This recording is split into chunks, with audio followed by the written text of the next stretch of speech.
Grammar Girl here. I'm Mignon Fogarty, your friendly guide to the English language. We talk about writing, history, rules, and other cool stuff. Today, in honor of Guy Fawkes Day next week, we're going to talk about guy and some of the other words we use for men.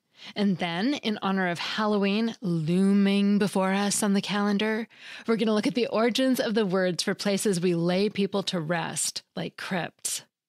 But before we start, I got interesting comments from listeners about weak word forms from last week's segment on why it sounds weird to end a sentence with a contraction.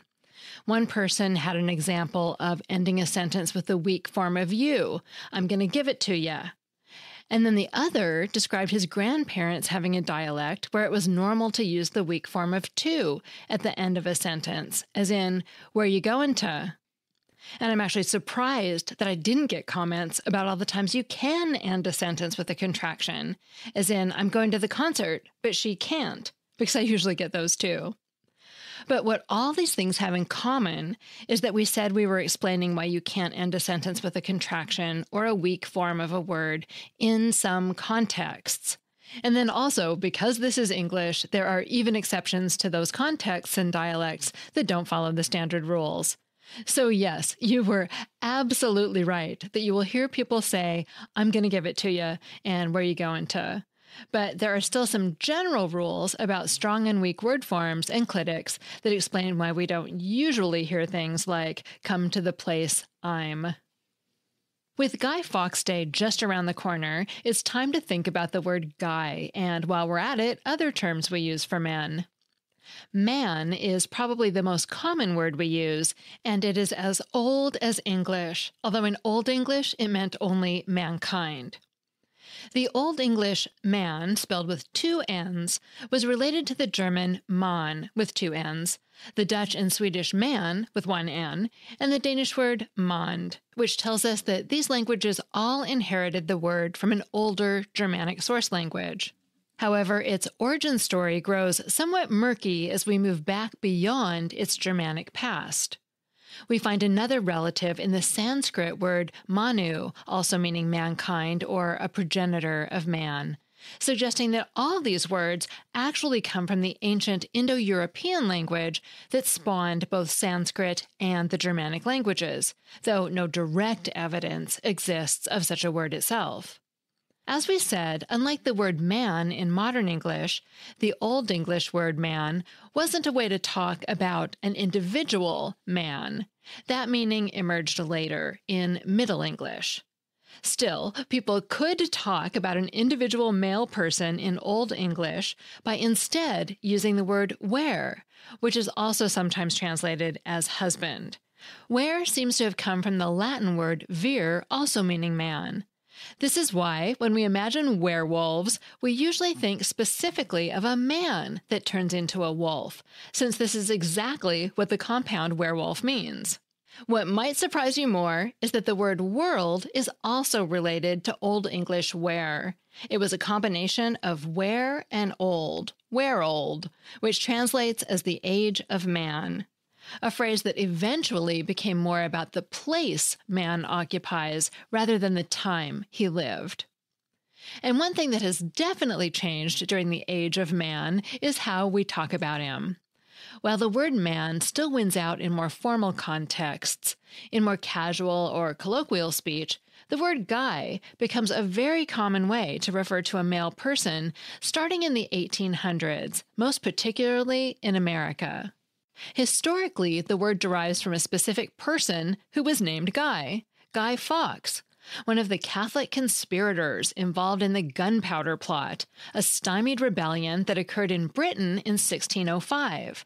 The plotters intended to blow up the House of Lords to get rid of King James's Protestant regime, and Guy Fawkes, as their munitions expert, was caught holding the flame to light the gunpowder hidden under the Parliament building in just the nick of time. As a result, Parliament subsequently declared the day in question, November 5th, as a holiday, mainly in celebration of the fact that they weren't blown to bits. Guy Fawkes, in turn, was convicted of treason and hung, but his name lived on in infamy because part of the annual November 5th festivities involve burning effigies of the men considered responsible for the plot, and these were referred to as guys. Although the first guy was just a name for these effigies, within a few decades people were using it to refer to people, too, but at first only bad people, bad guys. Eventually, the word began to lose its stigma, though, especially in American English, and people started using it more widely as just another way to refer to a man. Next, there's another term that has a link to Guy Fawkes, Guido. This colloquial term for man is the Italian equivalent of the name Guy, and in fact, Guy Fawkes apparently went by the name Guido Fawkes. But while over time the word guy lost its negative association, most people still think of Guido as an insult, and it's often used to refer to an overly showy man who has, shall we say, a bit too much machismo. Finally, we turn to the origin of our words for men who become fathers. The word father is also very old, with similar words in most languages that came from an even older Indo-European source language. But while most Germanic languages have words for fathers that start with an F sound, many other languages use words that start with P sounds, especially older languages like Latin, pater, Ancient Greek, pater, and Sanskrit, pitar. Since the original Indo-European language that gave rise to all these languages isn't thought to have an F or TH sound, but likely did have P, B, and D-like sounds, Papa, Dada, Baba, or similar sounding words used by young children are probably closer to ancient versions of father words than those that later developed in English and German, such as father or Vater. Even more intriguing is the fact that words for father in unrelated languages around the globe seem to have similar sounding words for father, a situation that isn't true of words like guy or man, which can only be traced back to one language family. This suggests that babies in their universal form of babble might have early on spawned the word for dads all over the world. That segment was written by Valerie Friedland, a professor of linguistics at the University of Nevada in Reno and author of Like Literally, Dude, Arguing for the Good in Bad English.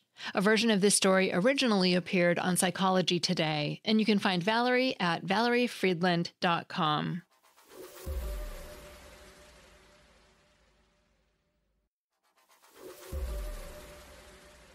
Next, for Halloween, I decided to dig up the origins of 4 burial-related words: crypt, catacomb, mausoleum, and ossuary. First, picture this. You're in an old European church, maybe somewhere in England or Italy. As you descend a narrow set of stairs, you find yourself in a small, vaulted chamber, a crypt. The word crypt comes from the Greek word crypti, meaning hidden or vault, and it's a fitting name for a secretive, tucked-away space under a church where important dead people are interred, like nobles, clergy, and maybe even saints. Crypts are often for a particular family or religious figure, almost like a private room for the dearly departed.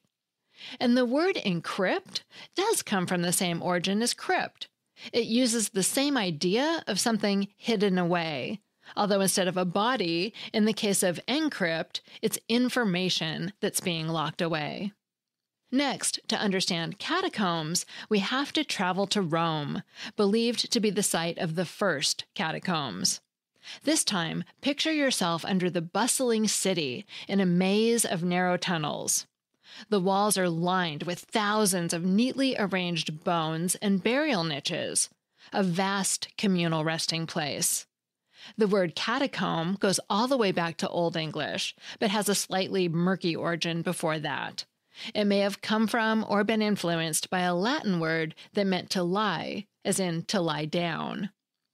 Unlike crypts, which were small and reserved for the elite, catacombs were for many people. Next, we have mausoleums. These are grand, above-ground burial structures, often adorned with intricate carvings that serve as the burial place for important people or families. A few years ago, I got to visit La Recoleta Cemetery in Buenos Aires, Argentina, the resting place of Eva Perón and other notable Argentinians. And as you walk down the pathways between the mausoleums, you start to feel like you're walking through a neighborhood of little macabre houses, or at least I did. The word mausoleum comes from the mausoleum at Halicarnassus, one of the 7 wonders of the ancient world. It was built as a tomb for Mausolus, a Persian satrap, a governor, and it was so impressive that his name became synonymous with grand, monumental tombs. Unlike crypts, which are often hidden and intimate, mausoleums are designed to be visible. Another huge, famous mausoleum is the Taj Mahal in India, which is a UNESCO World Heritage Site and was built by Mughal Emperor Shah Jahan in the mid-1600s in memory of his favorite wife, Mumtaz Mahal, whose name meant chosen one of the palace. The word Mahal means palace. Taj means crown, and so Taj Mahal means crown of the palace. So although you might guess that the name Taj Mahal comes from the wife being named Mahal, it actually doesn't. Their names just both happen to end with palace. Finally, we have the ossuary, which is actually something quite different. An ossuary is a place specifically for the storage of bones. The word comes from the Latin ossuarium, meaning container for bones. These places often become necessary when space is scarce, and they make for some truly eerie visuals. Think of walls literally built out of carefully stacked skulls and femurs. The Sedlec ossuary in the Czech Republic, also known as the Bone Church, is one of the most famous, with decorations made entirely of human remains. It's creepy, but also strangely artistic. Confusingly, the famous catacombs of Paris, whose walls are lined with bones, and which you may have seen in pictures or movies, is actually, technically, an ossuary. Language-wise, ossuary shares a root with words like ossify, which means to turn into bone, or metaphorically to become rigid or fixed in position. So there you have it. Crypts are private chambers for people of status. Catacombs are sprawling underground cities for the dead masses. Mausoleums are grand monuments meant to honor and remember people. And ossuaries are practical, bone-stacking solutions when space is tight.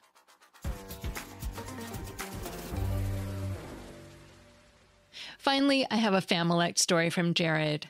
Hello, Mignon. My name is Jared, and I have a Familect story. When I was growing up, I was one of 6 kids, and so there were a lot of opinions. And like in any family, sometimes things would begin to get heated over something trivial.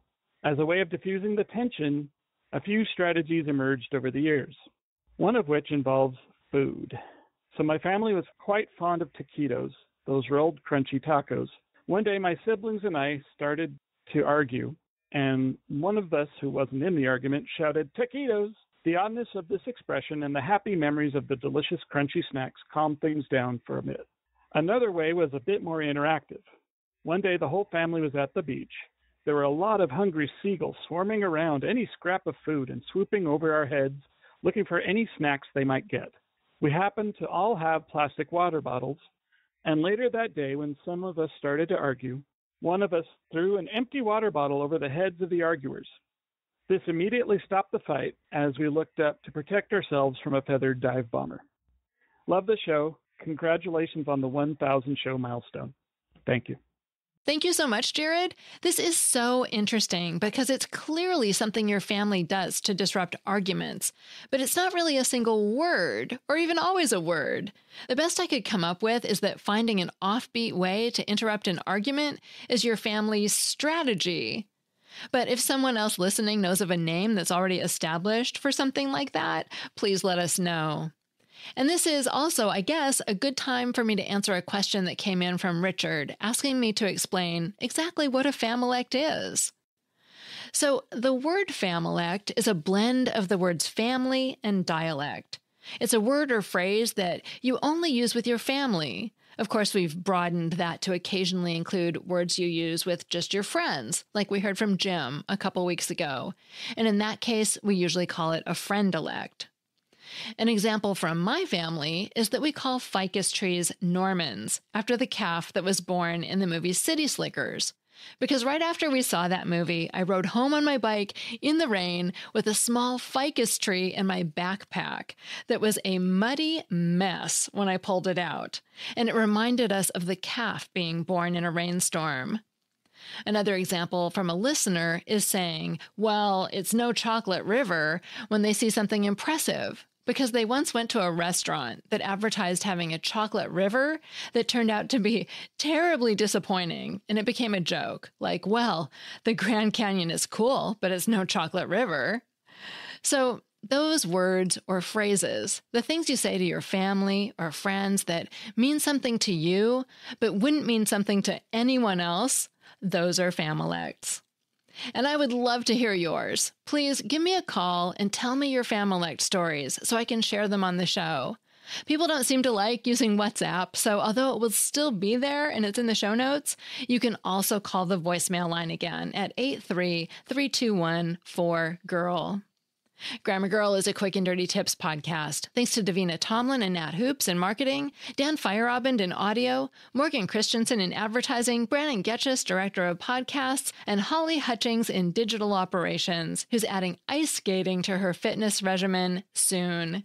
And I'm Mignon Fogarty, better known as Grammar Girl, and author of the tip-a-day book, The Grammar Daily. That's all. Thanks for listening.